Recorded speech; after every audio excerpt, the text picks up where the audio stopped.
Before we begin, it is very important to say what teaching reading is not.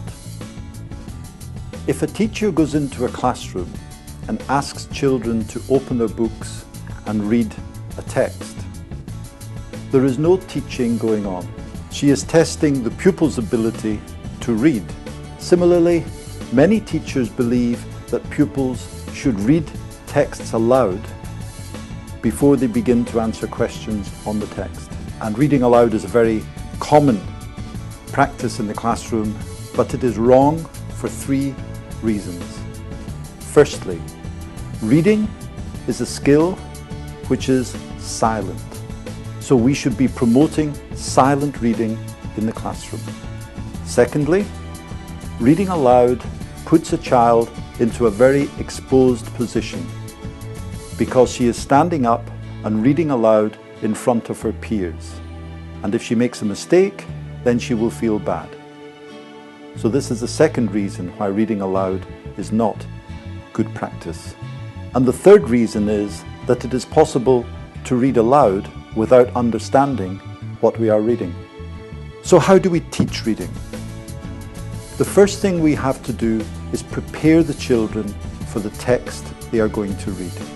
In Oxford Gateway Reader 3, Lesson 17, there is a poem by Tagore. It involves a child who cannot understand why you cannot just catch the moon in your hands because it looks so small. It is very important to establish the idea of perspective, that something far away looks very small, but the same thing up close looks much bigger. You can see this is done in the text by offering two pictures. There is a picture of a cat in front of the house, and because the cat is far away, it looks very small. Then there is another picture with the cat much closer, so that it looks very big. Its head is covering half the house.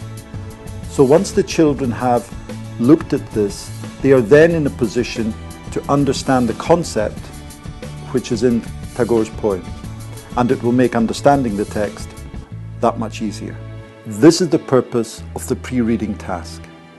So the first way of preparing the children or scaffolding the reading process is through visuals. And particularly in the early books, the teacher should discuss the pictures that accompany the text before starting reading. Another way of preparing children to read is by getting them to think of some of the vocabulary items that are likely to appear in the text. In Oxford Gateway Reader 3, Lesson 9, the story is about a circus coming to town with a very special elephant. In order to prepare the children for reading the story, the pre-reading activity is: have you ever been to a circus? What things might you hear at a circus? List 5 things. What things might you see? List 5 things. Here we are trying to elicit in advance some of the key words that the children will meet in the text itself. The pre-reading activity can be made much more effective if the children are encouraged to discuss their answers in pairs or in small groups before answering the questions in the class. This provides them with the possibility to interact and improve their fluency, and it also helps build up the confidence of some children who might be less willing to speak aloud. It is even better if the teacher asks the pupils to note down some of their answers as they are performing the task. In this way, the teacher can walk around the classroom and see very easily which groups are performing the tasks simply by looking at the writing that they have done. As regards the reading itself, it is important that the children learn to read texts silently and efficiently, and we recommend the following procedure.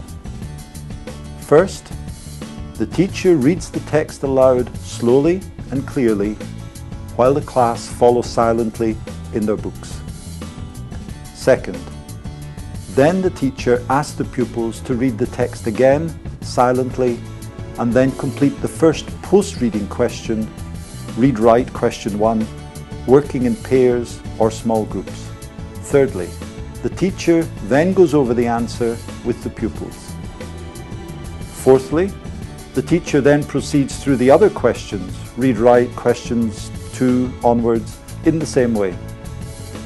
If appropriate, at the very end, the teacher can ask pupils to read the text aloud once they have completed all the questions and are very familiar with the text, in order to find specific bits of information. It is important that the children learn to begin how to summarize a story or a poem, to say what the story or poem is about. There is always a question which asks them to choose the sentence that best summarizes the story or poem. And such repeated practice is necessary if we want to build up the skill of summarizing.